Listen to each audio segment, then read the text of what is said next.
next we have Steph Andrews. So Steph is a writer, worship leader, songwriter who has a unique desire that anything that she uses with a pen to write her songs with will bring people to a place of freedom and a place of growth in the knowledge of Jesus Christ. So I want you guys to welcome, with a big red rooms, welcome Steph Andrews. Woo! Hi, it's great to be here. Thanks for having me. So, tonight I'm going to share three songs. I'm going to share my first, newest release as an artist, and then I'm going to share my first release ever as an artist, and then I'm going to share my most popular song. So, we're kind of getting a mix of all the things. So, this first song is called Paper Kingdoms, and it literally came out yesterday. So, it is like hot off the press into the world. And this song is really about how this world we live in right now is temporary and it's passing away. And it's a reminder to just keep our eyes focused on the Lord. So this is Paper Kingdoms.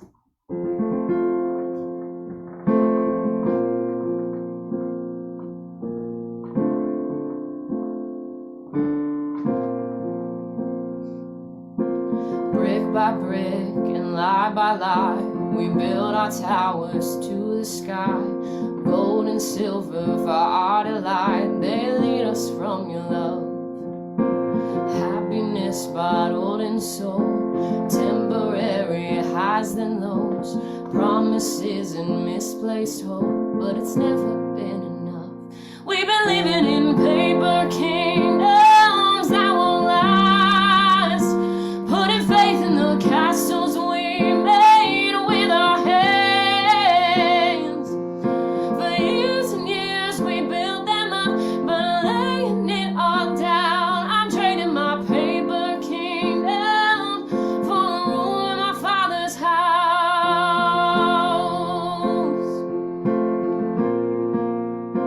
Oh yes.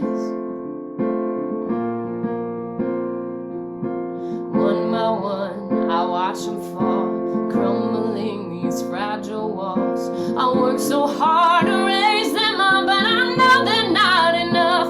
We've been living in paper kingdoms that won't last, putting faith in the castles we made with our hands. For years and years we built them up, but laying it all down, I'm trading my paper kingdom for a room in my father's house. Oh,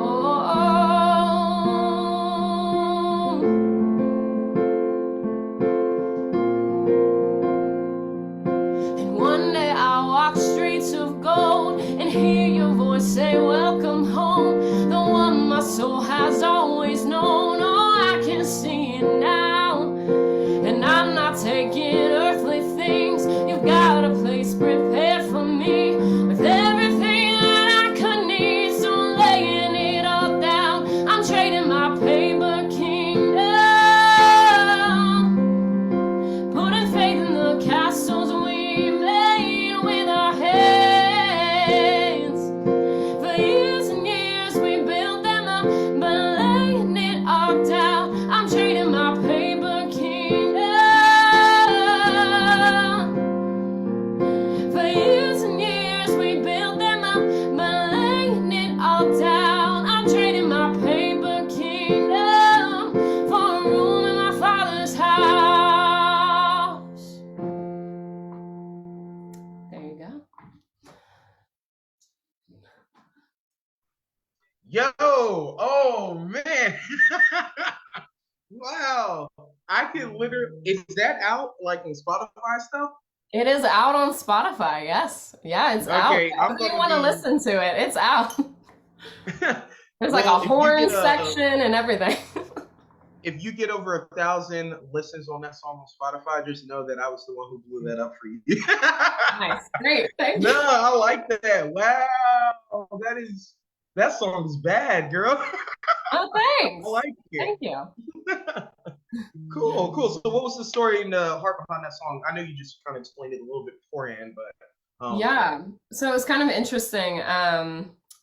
I live in Pittsburgh right now, but I mhm. was living in Manhattan in the middle of the pandemic. Um, so kind of like what Sophia was saying, where she was like, "Oh, the first draft is kind of like the cathartic, emotional thing, and then we like come back and we write a second draft." So this is the Mhm. more like happy, hopeful version of the song. When I first wrote it during the pandemic, it was like very dark. Like I'm in my Manhattan apartment on like the eighth floor and I'm looking out at all the buildings and I'm like, everything is terrible and it's all passing away. Why are we striving? So then we put it to bed. We were like, this song is not, we don't want the world does not want to hear this right now. Let's let it go. But that concept of Paper Kingdoms really stuck with me. And I had gone down to Nashville for a week of songwriting, and the Lord brought it back to mind and was like, maybe now we write the happier version of this song. Um, yeah, so that's how we arrived at Paper Kingdoms. Cool. Yeah, I'm about to blow that song up because that, you have to me, like, I don't like to compare artists to other artists a lot of times because I feel like your art is very unique to you and God has called you to be in your own lane and to do your own thing. But you have that song, like, and you kind of have like an almost Lauren Daigle vibe. So I've heard this before, and it's very odd because we were born on literally the same day. So, like, same No year way. and everything. So, Get out of here. you know, just putting that out there, Lauren. If you ever want to collaborate, Wow, that is wild, dude. yeah, it's very, very strange. But yeah, we were literally born on the same day. So, I don't know. Wow. Kindred Lauren, spirits, I guess. yeah. Cool. So what do you have next? So, again, Sophia set the tone with this kind of water themed. So my first release as an artist was called Pilgrim.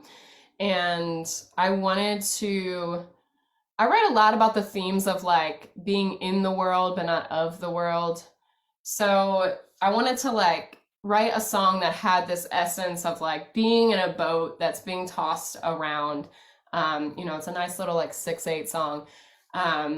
So this song is about keeping our eyes focused on the Lord, kind of similar to Paper Kingdoms, but this is more like I haven't, I'm in the wrestling of it. So this was my very first release that I put out on Spotify, like as an artist, which I did on my birthday, on my 30th birthday. It was kind of my like, I'm 30 now, so I'm gonna start making music. Yeah, so this is Pilgrim.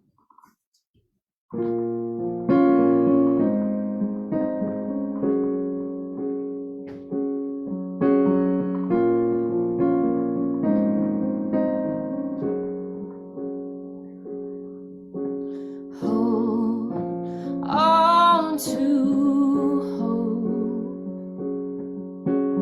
It won't be too long. Oh, I can hear heaven call from the other side. So hold on to hope. Hold on to love. He is still enough. You can build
pilgrim, dear, dear pilgrim, dear, dear pilgrim.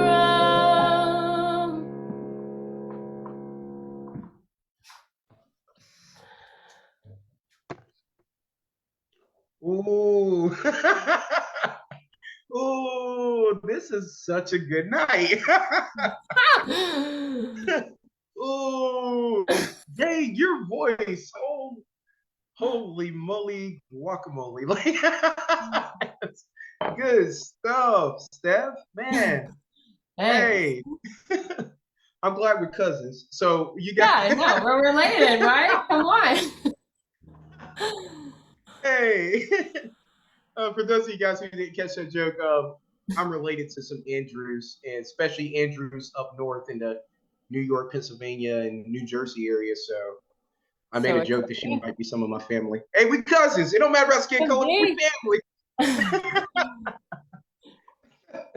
No, that was so good. Oh my gosh, that song. Thank you. I gave me chills. Thank you. That gave me so much chills. That was really good. Man, I just went to your Spotify. I'm following you. You have me as a absolute fan. And I'm about to put you on to everybody I know. Sweet. Well, thank you. Thanks so much. Yeah, it's good stuff. All right, so what's your third song and the story behind it? Yes. So this song is now my most popular song on Spotify. It just beat out I had released a song called Honey, which was based off of Psalm 19, and that one was like by far my most streamed song for a long time. But this one just beat it out. So this is called Wounds, and this song is inspired by the disciple Thomas. I feel like of all of the the people in the biblical narrative, I resonate a lot with Thomas. I'm kind of like naturally a skeptical person. Like I had two friends growing up who brought me to church all the time, but I did not accept Jesus as my savior and put my trust in him until college. Um, and even, in the years that I've been following him, I've really wrestled with doubt in different areas, not necessarily like doubt in does God exist? Like, is Jesus who he says he is? But just like doubt in like, hey Lord, like do you love me? Do you have good things for me? Like, do I please you? Like, are you still present when it feels like you are really absent? Um, so I wrote this song. This was another one that like went through many iterations and many, many years. This song was written after my oldest daughter was born. So it started in 2018 and was released in April of last year. So 5 years after we attempted to start this song, it was finally finished. And I wrote this really in a season after she was born of just like really struggling to feel like I was doing anything right. And it was in that time that the Lord led me to the my mind is blanking on the exact scripture passage, but basically Jesus has resurrected and all of a sudden he's in the room with the disciples, and Thomas was the one who said, unless I see the holes in his hand and the wound in his side, like I will not believe. And now all of a sudden Jesus is there resurrected in the room with him. And I just feel like if I was Thomas in that moment, I would be like, what is Jesus going to do? Like I literally said that I didn't believe that he had resurrected and he's in the room. And yet Thomas, or Jesus, invites Thomas closer. He doesn't like rebuke him and say, "Hey, you didn't believe that I'm alive, so like get out of my sight." He invites him closer and he says, "Come and feel my hands and feel the wound in my side." And I think that's such a beautiful depiction of of Jesus's love for us and his grace and mercy toward us, that even when we wrestle with questions and doubt, he doesn't push us aside. He says, hey, come closer. He is strong enough to hold all of our questions, and he is strong enough to be with us in the midst of doubt. Yeah. So this is Wounds. I wrote this with my very good friend Rachel Thomas, who also writes amazing music. If you want to check her out, she is awesome. So this is Wounds.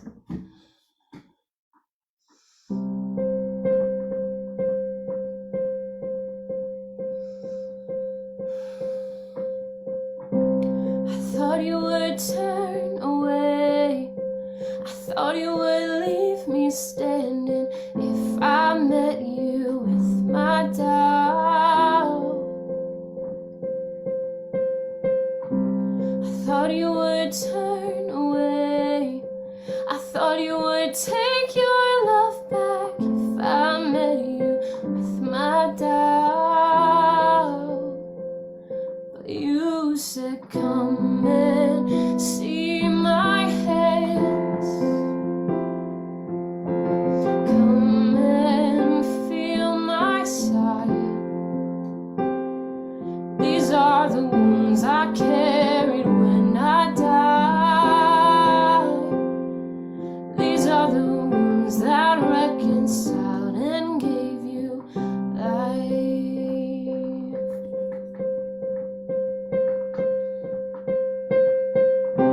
I thought you would hide your face. I thought you would keep me distant if I met you with my doubt. I thought you would hide your face. I thought you'd be disappointed if I met you with my doubt. But you said, come and see my hands. Come and feel my side.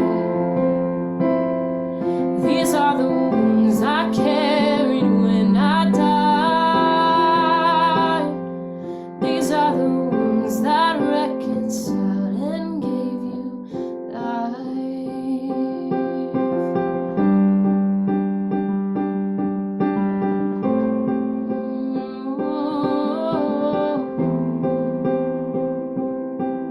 Your love is strong enough to hold my questions. Your power doesn't shake when I'm uncertain. Jesus, you only speak peace over me. Your love is strong enough to hold my questions. Your power doesn't shake when I'm uncertain. Jesus, you only speak peace over me.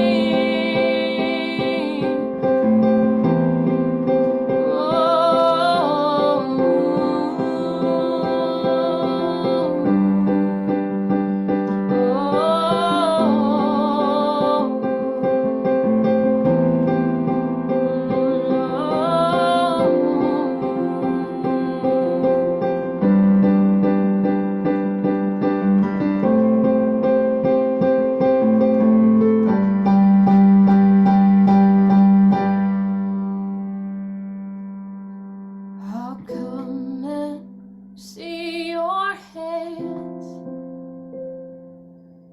I'll come and feel your side. These are the wounds you carried when you died. These are the wounds that reconciled and gave me life.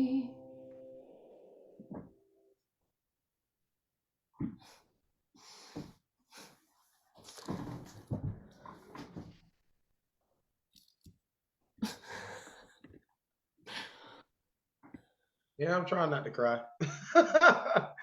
um, I can see why that's your number one song right now.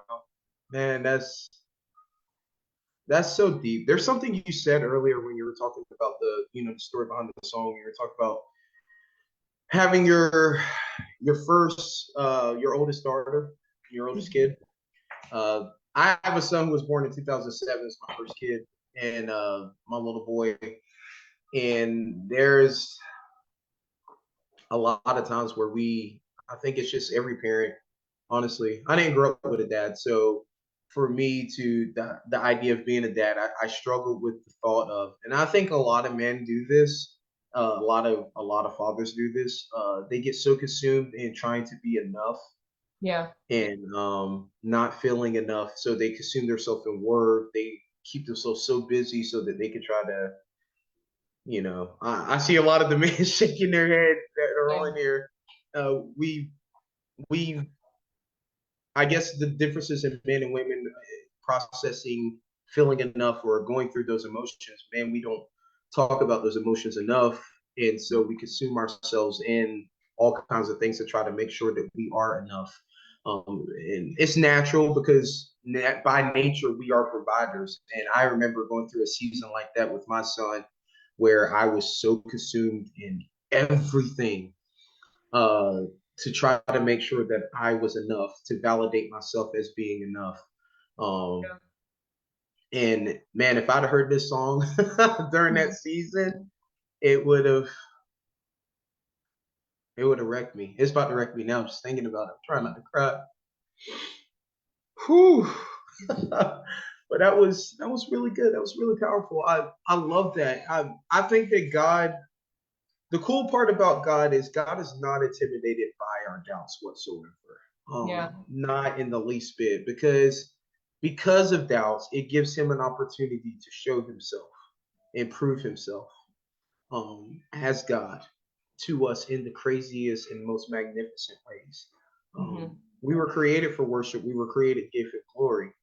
So if we're having moments of doubt or moments of fear, as Sophia was talking about in her songs and stuff, it gives God an opportunity to show himself strong. Remember, Paul talks about it in Second Corinthians. God shows himself strong in our weaknesses. Hmm. And so that's beautiful. That's got me all jacked up right now. Thank you. Um, Yeah, yeah, often when I sing this live, I didn't do it tonight, but a lot of times I will kind of go into like an extended instrumental moment, but then like sing that chorus again as an invitation, like, will you come and see his hands?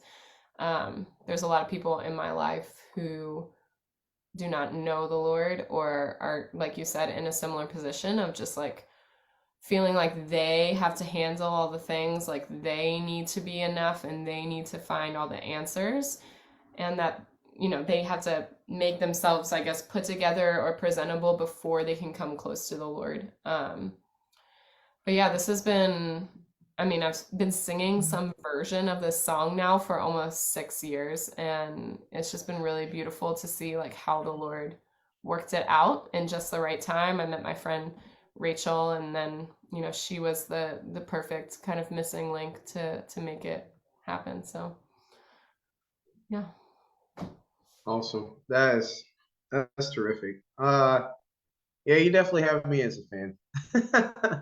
awesome. Thank you so Well, much your for next song. having me. Oh, I've only prepared three. Oh, okay, cool, I cool, can cool, I cool. can pull I something thought out, you but I said think four I earlier. I'm so talked so sorry. long, that I think I'm over my time. But thank you so much for having me on and allowing me to share my music with you guys. Yeah, thanks, Steph. You're definitely anointed, and it's been a pleasure. Thank you so much. You're welcome. Blessings to you.